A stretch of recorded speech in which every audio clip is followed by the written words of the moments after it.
వార్షికోత్సవం సందర్భంగా Meenakshi test tube baby centre Guntur నందు ఐవీఎఫ్ ట్రీట్మెంట్ పై 40% రాయితీ.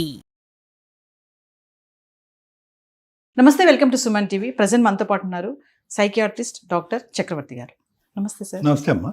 డాక్టర్ గారు, ఇప్పుడు కరోనా వార్తలు ఇటీవల మనం బాగా వింటున్నాం. అంటే ప్రజల్లో మరి ఇది మళ్ళీ భయపడిపోవాల్సినటువంటి పరిస్థితి అంటారా, లేదంటే ఇది సహజంగానే అనుకోవచ్చా, ఏంటి అంటే ఒక్కసారి జనాలకి చూడండి అమ్మా, కరోనా అనేటటువంటిది అప్పుడు మనం కోవిడ్ టైం నుంచి ఇప్పటి వరకు అది కంప్లీట్గా ఏం డిసపియర్ అవ్వలేదమ్మా. ఓకే, సో వైరస్ అనేటటువంటిది మనం చాలా ఇన్ఫ్లుయెన్జా అండ్ ఈ కామన్ కోల్డ్ వైరసెస్ అనేటటువంటిది సర్వసహజంగా చూస్తూ ఉంటాం. ఎస్పెషలీ మనం ఈ సీజనల్ వేరియేషన్స్ అప్పుడు. ఇప్పుడు ఈ ఎల్ నీనో ఎఫెక్ట్ వల్ల ఏమవుతుంది అంటే మరీ వేడిగా ఉంటుంది, ప్లస్ వర్షాలు పడట్లేదు, ఒక భిన్నమైనటువంటి వాతావరణం అనేది ఏర్పడుతుంది. అయితే ఈ వైరస్ అనేటటువంటిది non virulent and virulent stage అని రెండు ఉంటాయమ్మా. అంటే దాని యొక్క పవర్ పెరగటం తరగటం. వైరస్ అనేది ఎప్పుడూ ఉంటుంది, ఇక్కడే ఉండొచ్చు, ఎక్కడన్నా ఉండొచ్చు వైరస్. కానీ దాని పవర్ ఎప్పుడు పెరుగుతుంది అంటే కనుక ఎప్పుడైతే కనుక వాతావరణం ఒక భిన్నమైనటువంటి ప్రభావం చూపెడుతుందో. ఇప్పుడు ఉన్నది సహజంగా ఈ జూన్ జూలై అంటే కనుక విపరీతమైన వర్షాలు ఉండాలి, ఎండ యొక్క ప్రభావం కూడా తక్కువ ఉండాలి. ఇలాంటి భిన్నమైన వాతావరణంలో ఏంటంటే నాన్ విరిలెంట్ నుంచి విరిలెంట్ స్టేజ్, అంటే దాని యొక్క శక్తి సామర్థ్యాలు పెరుగుతాయి అన్నమాట. నెంబర్ 1. నెంబర్ 2, ఈ టైంలో ఏంటంటే ఈ వాతావరణ ప్రభావం ఇలాంటి రకరకాల చేంజెస్ వల్ల జనరల్గా కూడా ఇమ్యూనిటీ అనేటటువంటిది ప్రజానీకంలో ఒక మోస్తారు తగ్గుతుంది. పూర్తిగా కాదు కానీ ఒక మోస్తారు తగ్గుతుంది. సో ఎప్పుడైతే మనం తట్టుకునే కెపాసిటీ తగ్గుతుందో, ఎప్పుడైతే దాని పవర్ పెరుగుతుందో, ఆ వైరస్ యొక్క పవర్ పెరుగుతుందో, ఆటోమేటిక్గా దాని బారిని పట్టడానికి ఒక అవకాశం ఉంటుంది. లేదంటే కనుక ఈ 4 years డిసపియర్ అయిన వైరస్ ఇప్పుడు ఎక్కడ పుట్టుకొచ్చిందండి? అది కోతిలోంచి వచ్చిందా, బ్యాట్లోంచి వచ్చిందా? ఇవేమీ కాదు. అది ఎప్పుడైతే పుట్టుక అనేటటువంటిది చైనాలో 2019లో స్టార్ట్ అయిందో, అది ఒకసారి పుడితే అది జీవితాంతం ఉంటుంది, ప్రపంచం ఉన్నంతకాలం ఉంటుంది. అది విజృంభిస్తుందా లేదా అనేటటువంటిది వాతావరణ ప్రభావం, మనం యొక్క తట్టుకునే కెపాసిటీ, ఇలాంటి రకరకాల ఫ్యాక్టర్స్ బట్టి ఆధారపడి ఉంటుంది. డాక్టర్ గారు, కరోనా అనగానే 2020-21 ఇయర్ బాగా గుర్తొస్తుంది. అంటే జనాల్లో బాగా భయం ఏర్పడినటువంటి ఇయర్ అది. మరి ఇప్పుడు మళ్ళీ అదే టైం అనుకోవచ్చా, సహజమే అనుకోవాలా? మనం అంత భయభ్రాంతులకు గురవలసినటువంటి అవసరం లేదు మేడం. ఎందుకంటే కనుక ప్రపంచవ్యాప్తంగా మనం స్టాటిస్టిక్స్ తీసుకుంటే కనుక ఒక పాండమిక్ సిచ్యువేషన్ అనేది అప్పుడు మనం మాట్లాడుకున్నటువంటి సిచ్యువేషన్. ఎప్పుడు కూడా మనం ఏంటంటే పాండమిక్, ఎపిడమిక్ ఇలాగ మనం విభజించుకుంటాం అనమాట తీవ్రత బట్టి. అప్పుడు మనం చూసినటువంటి పరిస్థితి పాండమిక్. ఈ డెత్స్ ఏవైతే కనుక ఇప్పుడు రికార్డ్ అయినాయో ఇవి చాలా కామన్గా ప్రపంచవ్యాప్తం కోవిడ్ డెత్స్ జరుగుతున్నాయి, ఇప్పటికీ జరుగుతున్నాయి. ఎటొచ్చి ఏంటంటే అప్పుడు వేల సంఖ్యల్లో మాట్లాడుకుంటే ఇప్పుడు 1, 2, 10 సంఖ్యలో జరుగుతున్నాయి. దానికి మనం అంత భయభ్రాంతులు గురయ్యి మళ్ళీ ఇంకో కోవిడ్ సిచ్యువేషన్ వస్తుందో, మళ్ళీ లాక్డౌన్ వస్తుందో అనేటటువంటిది అవసరం లేదు, భయభ్రాంతులకు గురవలసినటువంటి అవసరం లేదు. ఎందుకంటే కనుక 2021 మహా అయితే కొంత భాగం ఆఫ్ 2022లో మనందరికీ హర్డ్ ఇమ్యూనిటీ అనేది వచ్చేస్తుందమ్మా. అదేదో వ్యాక్సిన్ తీసుకోవాల్సినటువంటి ఇమ్యూనిటీ కాదు. నా దగ్గర నుంచి మీకు, మీ దగ్గర నుంచి వాళ్ళకి, మీ కుటుంబ సభ్యులకి, మా కుటుంబ సభ్యులకి, అందరికీ కూడా ఒక కంప్లీట్గా బాగా విజృంభించేటటువంటి ఒక డిజీజ్ ప్యాటర్న్ కాకపోయినా ఒక సబ్ లెవెల్, అంటే సబ్ డిజీజ్ లెవెల్లో అందరికీ స్ప్రెడ్ అయిపోయింది. అది స్ప్రెడ్ అయిపోవడంతో మనందరిలో యాంటీ కరోనా యాంటీబాడీస్ వచ్చేసినాయి. యాంటీ కరోనా వైరస్ యాంటీబాడీస్ వచ్చేయటం వల్ల అవి మనం షేక్ హ్యాండ్ ఇవ్వటం ద్వారానో, ఫుడ్ తినటం ద్వారానో, రకరకాల తుమ్మటం, దగ్గటం ద్వారా వైరస్ అనేది స్ప్రెడ్ అవ్వకుండా యాంటీబాడీస్ స్ప్రెడ్ అయ్యాయి. సో మనందరం ప్రొటెక్టెడ్. ఒక విధంగా చూసుకుంటే మనందరం హర్డ్ ఇమ్యూనిటీ రావటం వల్ల మనందరం అదృష్టవంతులం, ప్రపంచవ్యాప్తంగా ప్రొటెక్టెడ్. కానీ కొన్ని సందర్భాల్లో ఈ హర్డ్ ఇమ్యూనిటీ ఉన్నా కూడా కరోనా వైరస్ ప్రభావం పడి కొంతమంది ఎందుకు చనిపోతున్నారు డాక్టర్ గారు అని అంటే కనుక వీళ్ళకి ఆల్రెడీ ఇమ్యూనిటీ తక్కువ ఉన్నటువంటి వాళ్ళు, ఎంత హర్డ్ ఇమ్యూనిటీ ఉన్నా కూడా వాళ్ళు శారీరకంగా తట్టుకునేటటువంటి కెపాసిటీ ఎంత పర్సంటేజ్ ఉంటుంది? వాళ్ళు స్మోకర్సా, లేదంటే వాళ్ళు సిఓపిడి ఉందా, క్రానిక్ అబ్స్ట్రక్టివ్ పల్మనరీ డిసీజ్ ఉందా, ఇతరత్ర ఆరోగ్య సమస్యలు ఉండటం వల్ల వాళ్ళు ఓవరాల్ ఇమ్యూనిటీ స్టేటస్ తగ్గిందా అనేటటువంటి కొంత దురదృష్టవంతులు ఎవరైతే ఉంటారో వాళ్ళ మీద ఈ వైరస్ యొక్క ప్రభావము, దుష్ప్రభావము, విపరీతమైనటువంటి ప్రభావం ఎక్కువ కనిపిస్తూ ఉంటుంది. మరి కరోనా అనగానే ఫస్ట్ చాలా మందికి ఏంటంటే ఒక యాంగ్జైటీ. ఇప్పుడు సోషల్ మీడియాలో చూస్తున్నామండి, ఎన్నో వీడియోస్ వస్తున్నాయి, ఎన్నో న్యూస్ ఆర్టికల్స్ వస్తున్నాయి, అక్కడ చనిపోయారు, ఇక్కడ చనిపోయారు, కరోనా వైరస్ మళ్ళీ వస్తుంది అని చెప్పేసి. కానీ ఇది పిల్లల్లో కానీ పెద్దవాళ్ళలో కానీ మరి మానసిక ఆరోగ్యం పైన ఎట్లాంటి తీవ్రమైన ఇంపాక్ట్ పడుతుంది అంటే? సో కరోనా ఇప్పుడు ఎలా ఉందంటేనమ్మా, దాని యొక్క కోవిడ్ టైంలో దాని ప్రభావము, లాక్డౌను, కళ్ళెదురుగుంటానే మనుషులు చనిపోవటము, ఒక కుటుంబం కొంతమంది కుటుంబాల్లో ఒకరు, ముగ్గురు, నలుగురు కూడా చనిపోవటము, హాస్పిటల్ బెడ్స్ దొరకపోవటము, వ్యాక్సిన్స్ దొరకపోవటము, యాంటీవైరల్ డ్రగ్స్ దొరకపోవటము, బయటికి వెళ్ళి ఫ్రీగా తిరగలేకపోవటం, మాస్క్ పెట్టుకోకుండా ఇవేవైతే కనుక ఇమేజెస్ ఉన్నాయో ఆ టైంలో నుంచి ఇప్పటికి కూడా అందరూ మనసుల్లో కూడా పదిలంగా ఉన్నాయి ఆ ఇమేజెస్. ఆ జ్ఞాపకాలు ఇప్పటికీ కూడా పదిలంగా ఉన్నాయి.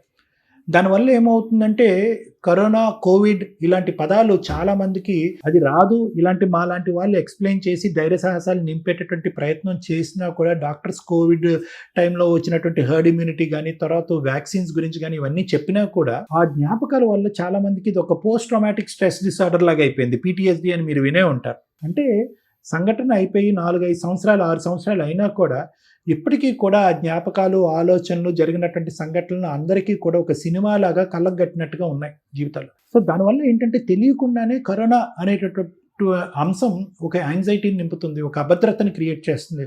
అమ్మో ఇంకోసారా అనేటటువంటి ఒక భయాన్ని క్రియేట్ చేస్తుంది. చాలా సందర్భాల్లో 2020 నుంచి ఇప్పుడు 2026 వరకు అమ్మో మళ్ళీ లాక్డౌనా ఇలాంటి పదాలు మనం పదే పదే విన్నాం. కానీ ఆ పరిస్థితి వరకు రాలే. ఎందుకంటే కనుక అది మనం భయం వల్ల మనం క్రియేట్ చేసుకున్నటువంటి ఒక యాంగ్జైటీ మబ్బు లాంటిది. ఈసారి మొన్న ఏదో జరిగిందని అన్నారు, ఏపీలో జరిగిందన్నారు. ఈసారి ఏంటంటేనమ్మా, ఎప్పుడైతే ఒక భయము ఒక రియాలిటీకి దగ్గరగా ఉంటుందో, అంటే అరే వాడికి కరోనా వచ్చింది వీడికి కరోనా అనుకోవటం వేరో, కరోనా వల్ల ఒకే చిన్న ప్రాంతంలో ఒక 4 చనిపోయారు, లేదంటే 3 చనిపోయారు, లేదంటే ఇంతమంది టెస్ట్ అయితే కనుక ఇంతకు ముందు పాజిటివ్ అనేటటువంటిది ఎప్పుడైతే కనుక మనకున్న ఇమాజినరీ ఫియర్కి ఒక రియాలిటీ కనెక్ట్ అవుతుందో ఆటోమేటిక్గా మన ఫియర్ కాంప్లెక్స్ పెరిగిపోతుంది అన్నమాట. అభద్రత ఇంకా పెరిగిపోతుంది. అంటే ఇంకా ఓల్డ్ ఏజ్ ఉన్న వాళ్ళండి, ఇంకా ఆందోళన సమస్యలు ఉన్న వాళ్ళు ఎలాంటి పరిష్కారాలు తీసుకోవాలి, ఎలాంటి సజెషన్స్ తీసుకోవాలి? ఒకటమ్మా, ధైర్య సాహసే లక్ష్మి. మనం ఎప్పుడు కూడా ఒకటే అంటాం, కరోనాని నిజంగా వాస్తవానికి ఒక యాంటీవైరస్ వల్ల మనం సేఫ్ గార్డ్ చేసుకున్నామా, లేదంటే ఒక వ్యాక్సిన్ వల్ల బారిన పడకుండా ఉన్నామా అంటే కనుక అవి కొంతవరకు అవి మన జీవితంలో రోల్ ప్లే చేసినా, ఏది ఆ టైంలో నేను చెప్తున్నాను, ఎక్కువ శాతం మనలో మనం నింపుకున్నటువంటి ధైర్యం, మనలో మన పోరాట పటిమి, గవర్నమెంట్ నుంచి మోడీ గారి దగ్గర నుంచి అందరూ కూడా ఒక్క మాట అన్నారు, జాగ్రత్తగా ఉండండి, అట్ ద సేమ్ టైం ధైర్యంగా ఉండండి అని చెప్పారు. ఈ ధైర్యాన్ని ఎవరైతే కనుక నిలబెట్టుకుని ముందుకెళ్ళారో వాళ్ళు బ్రతికి బట్టకట్టారు. ఎవరైతే కనుక భయభ్రాంతులకు లోనయ్యారో, అంటే ఒక భయం అనేటటువంటిది మనకి తెలియకుండానే మనం ఒక జబ్బుని తట్టుకునేటటువంటి ఒక వైరస్ని, ఒక బ్యాక్టీరియాని, ఒక క్రిమికీటకాన్ని, ఒక పవర్ని తట్టుకునేటటువంటి కెపాసిటీ కూడా ఒక భయం అనేది కిందకి జారుస్తుంది అనేటటువంటి దానికి మన కోవిడ్ టైం అనేటటువంటిది ఒక నిదర్శనం, ఒక ఎగ్జాంపుల్. సో మన ఫ్యూచర్లో ఇటువంటి పరిస్థితి రాదా డాక్టర్ గారు అంటే కనుక ఆ పరిస్థితి రాకపోవచ్చేమో, కానీ ఆ పరిస్థితి వస్తుందేమో అనేటటువంటి భయంతో మనకు తెలియకుండానే మనం జబ్బుని తట్టుకునే కెపాసిటీని మనం తగ్గించేసుకుంటున్నాం, ఒక యాంగ్జైటీ కానీ, ఒక ఫియర్ కానీ. సో ప్రధానంగా వృద్ధాప్యంలో ఉండేటటువంటి వాళ్ళకి కానీ, లేదంటే ఏదైనా ఇతరత్ర మల్టిపుల్ ఆరోగ్య రీత్యా సమస్యలు ఉండేటటువంటి వాళ్ళకి కానీ, లేదంటే నాకు వస్తుంది అనేటటువంటి సెన్సిటివ్ వ్యక్తులకు కానీ అందరికీ మనం చెప్పేది ఏంటంటే, ప్లీజ్ ఒక ఆలోచనకి ఒక చిక్కుముడిలాగా, ఒక సాలిగూడులాగా ఒక ఆలోచనని అల్లుకుని వెళ్ళిపోయేటటువంటి పరిస్థితిని తెచ్చుకునేది వరకు ఉండద్దు. ఒక భయంతో కూడేటటువంటి ఆలోచనని వాస్తవానికి దగ్గరగా ఉందా లేదా, సైన్స్కి దగ్గరగా ఉందా లేదా అన్నది ఆలోచించుకోండి. అనవసరంగా ఒక ఆలోచనని దాన్ని అలా అల్లుకుంటూ వెళ్ళిపోయి ఒక ప్యానిక్, ఒక యాంగ్జైటీ డిసార్డర్ వస్తే కనుక ఆ డిసార్డర్ మీ ఇమ్యూనిటీని తగ్గిస్తుంది. మీరు సైంటిఫిక్ ఫ్యాక్ట్స్కి దగ్గరగా ఉండడానికి ట్రై చేయండి. ఎంతవరకు మీరు వినేటటువంటి వార్తల్లో నిజమో అబద్ధమో తెలుసుకునేటటువంటి ప్రయత్నం చేయండి.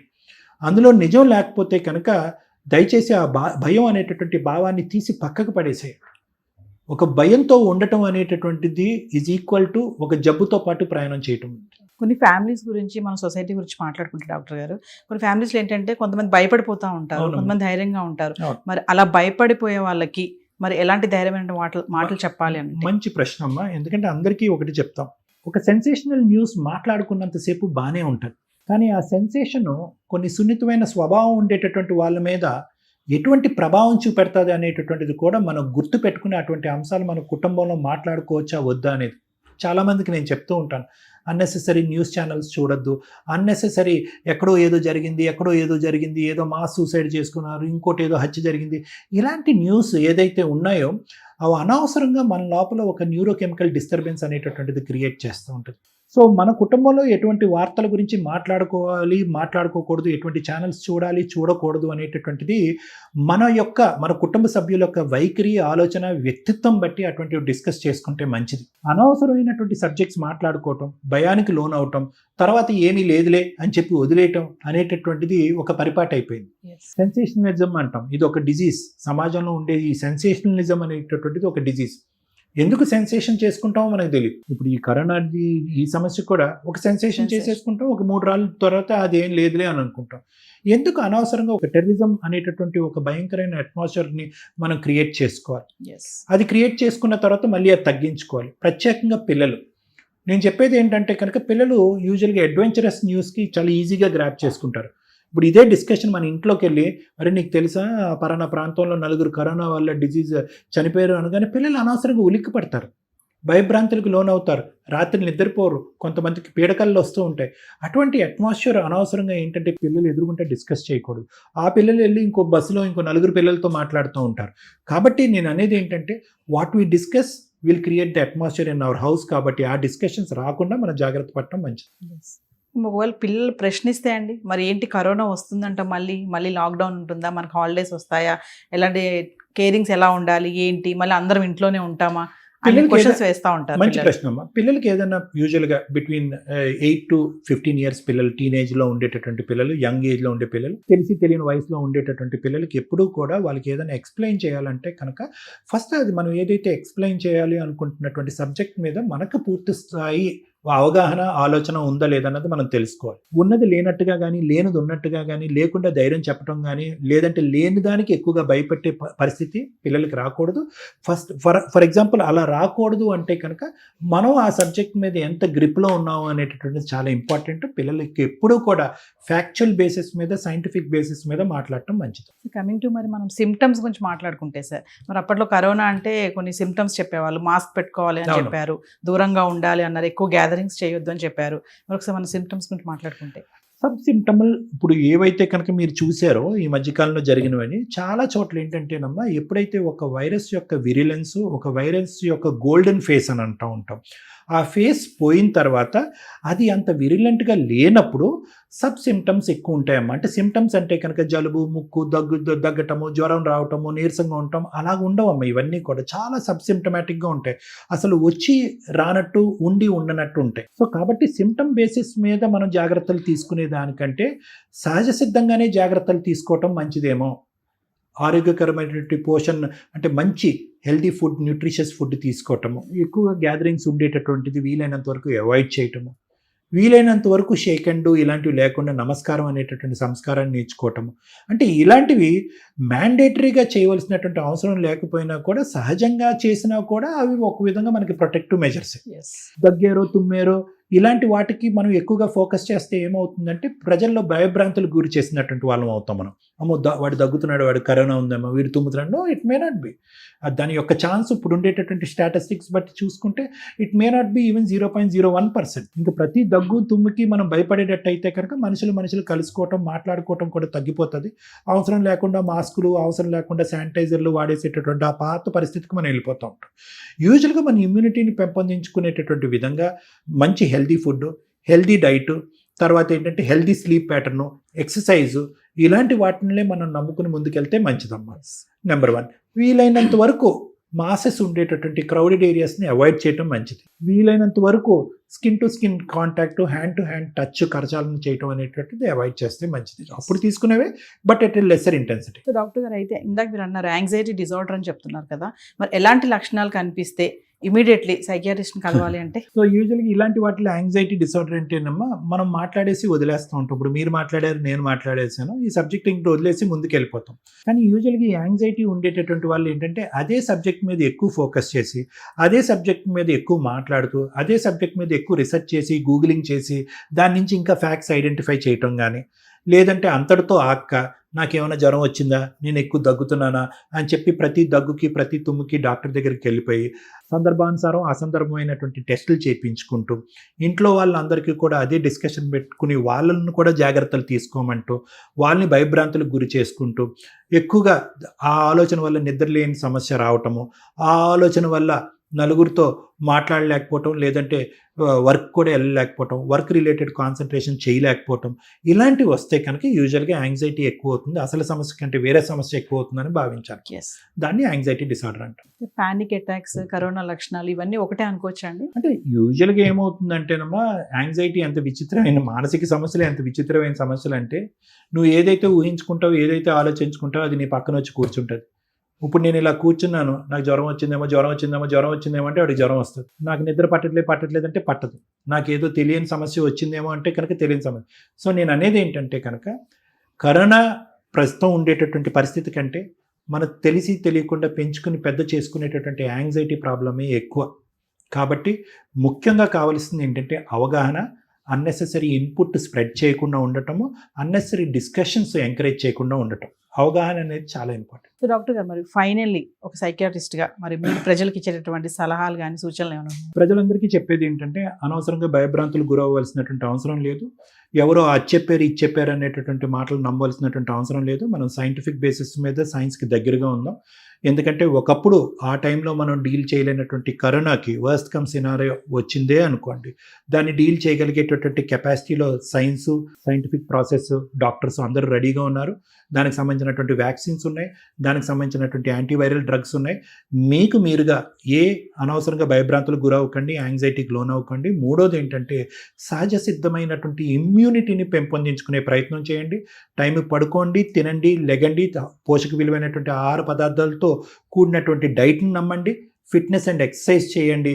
ఎక్కువ స్క్రీన్ టైం పెట్టుకోకుండా స్క్రీన్ టైం తగ్గించుకుని నిద్ర, ఆహారాలు సరైనటువంటి సమయానికి ఉండే విధంగా ప్రయత్నం చేయండి. Thank you. Thank you.